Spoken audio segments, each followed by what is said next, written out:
how fragile is it, and can we still be hopeful that the talks may continue after this funeral finishes on 9th, and how should France and England see these warnings? The situation is very fragile.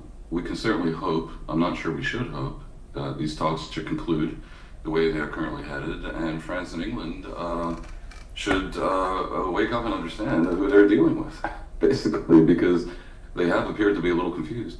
I previously was quite critical of Donald Trump and his approach to the world, but he is not wrong, or was not wrong, a few months ago when he identified that the Iranian regime must go, and that Iran is a rogue player on the world stage, and France and Britain seemed a little confused. The universe right now is a little bit out of balance. I mean, the world's greatest military that we discussed before really did thrash the regime in Iran, and yet the regime is acting like it won.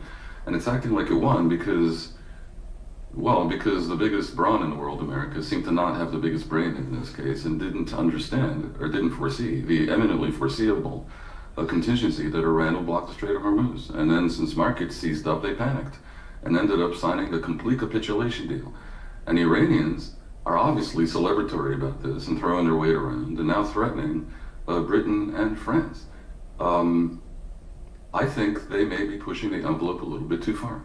I think this is a case where hubris may come before the fall, because it's true that Trump wanted the war to be over because he couldn't sell to the American people the economic pain the prolonged disruption of oil supplies from the Persian Gulf would cause the global economy, not just the American economy. So he wanted to walk away, and he was willing to sign a humiliating MOU, demanding basically close to nothing of Iran, and giving the regime monumental amounts of funding and of political momentum to a degree that is devastating to the Iranian democratic opposition.